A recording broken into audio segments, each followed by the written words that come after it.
everybody. It's day 12 and we're officially halfway through. You should congratulate yourselves. Even if you're a day or two or even a week behind, it doesn't matter. These videos are going to be up as long as YouTube allows us, and you can go back through them. I've already decided that each time I want to reach a new goal, I'll use the 21 days to help me do that. Someone asked me recently, how do you go through these 21 days? How do you look through abundance when there's so much going on in the world, and even when personal problems and personal issues creep up? Without abundance, without this study, I'm sure that we would all make rash decisions. Abundance teaches you to slow down and appreciate what you have, so that whatever Satan throws in front of you is not bigger than what God has said about you or said to you. And so I have personally used abundance to slow me down, to seek God, to know that there's more than one option, that there is hope. There is more to this than what is presented to me at the moment. And so I encourage you, use this abundance to help you make better decisions. And so as we look at the lesson for day 12, this lesson today centers around what's called the law of intent and desire. We've understood already that we must clarify our desires, define what it is we really want. And when we're clear about that, we form our intention, which is nothing more than a clear statement or declaration of our desires. God has so crafted our minds that when we focus in this way, our brains literally become computers that can file, organize, and add information that supports our dreams and desires. And here is where the law of intent and desire works for us. Intention transforms. Attention energizes. I'll say that again. Intention transforms. Attention energizes. Intention, or a clarified vision, opens a pathway for God to send the resources you need, and you begin to see in your mind's eye how your desires can come to pass. When you give your desires your attention, you actually make moves toward your goals and learn how to use the resources that come to you. You will attract the right people.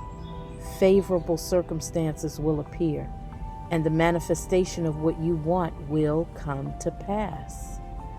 God will bring to you what you need after reading your heart and knowing you're now in a position to receive. The final step in this law is to release your intention into the field of all possibilities. That field of all possibilities is guided by our holy source, the Holy Spirit. Let God work out the details. Trust that God will bring you what you need after you have focused your attention through prayer, through making room for the blessing, and through trusting God to know what is best and when the time is right. He or she that comes to God must believe that He is, and that He is a rewarder of them that diligently seek Him. This is Hebrews 11:6. We must have faith. We must have faith.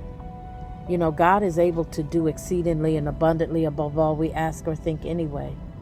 And so some of the things that we need, we don't even realize we need them. And so we have to trust God to bring us what we want, but what we need to obtain what we want. And if you're like me, God and I don't always agree about what I think I need. So we have to trust Him because He knows best. And so as we move toward our task for today, we continue with that mom theme. so you understand what your assignment was from yesterday. So today, we want you to ask your mom, what was her biggest pain and or disappointment in her life? What was her biggest pain or her biggest disappointment in her life? What is her dream and or her great desire that remains unfulfilled? You know, your mom is or was a real person. If your mother is no longer with you, or you're unable to ask her personally, go into meditation. Ask her then, and then listen. Write down the answers, the thoughts that come to you. Try it. It really works. And then after that assignment, here's number 2. Turn your attention towards yourself. What is your highest intention in life? What can you do to make this happen? And how will this intention best serve you and others? That's a 3-parter. What is your highest intention in life? What can you do to make this happen? And how will this intention best serve you and others? As we get closer to our meditation time, our centering phrase for today is this: I place my intention into the source of all possibilities and allow God to work through me. Write this in your notebook. I place my intention into the source of all possibilities and allow God to work through me. We're going to try something different today in our meditation. Again, we are learning to focus our intention, to bring focused attention to our intention, and then let it go. Give it to God, who will bring you the resources. So on this day, I'm going to guide you a little bit and then leave you to the silence. And so as we prepare, our mantra for today is faith, intention, and attention. Faith, intention, and attention. And remember, we use the mantra to quiet ourselves, to shoo away distractions, to get ourselves focused and into the silence. And so as we begin, I won't ring the chime until I'm ready to release you to the silence. So right now, if you'll get into a comfortable position, your palms are lightly in your lap, facing upward. You're closing your eyes now. You're listening to my voice. You're paying attention to your breathing. You're breathing in and you're breathing out. And as the distractions come, the thoughts, the body issues, you will repeat silently in your head, faith, intention, attention. And as we move, as we're breathing, as we're speaking the mantra in our heads, I want you to picture yourself on a beach, a beautiful beach. I want you to look and feel at the sand that is at your feet and between your toes. You can hear the sound of the ocean and the waves. It's a beautiful sunshiny day. It's early in the morning. There's no scurrying except for the little sea creatures that are playing in the water. There's no one else on the beach but you. And you're walking. You're noticing the abundance God has placed on this beautiful beach. The sand, the sun, the water, the beauty. And as you continue to walk, your feet comes across a bottle. And as you open the bottle after picking it up, there's a piece of paper there with a pen or pencil. You take a seat in the sand and you begin to write on this piece of paper what it is you want, your desires, your clear intention. You write it clearly, and then you put it back in the bottle. You put the lid in it, and then you toss it into the sea, into the water. And the water carries it further and further and further away. And as your clear intention floats in the water, you have this wonderful feeling that comes over you that it will come to pass. And so now I'm releasing you to the silence, which will begin now.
Beloved, it's time to return from your sand and sea journey. It's time for you to come back into this life, into this world where God has placed you. All the glory that is you, as you begin to open your eyes and realize where you were, continue to appreciate the abundance that is around you, that there is no shortage in God. There's no shortage of creativity. There's no shortage of life. There's no shortage of blessing. There's no shortage of options. You have options. And so, as you patiently wait for God to manifest your dreams and your visions, understand that you've already got abundance. This is just a more specified means. And so, I am overjoyed that you are on this journey with me. I'll see you tomorrow. Until then, Selah.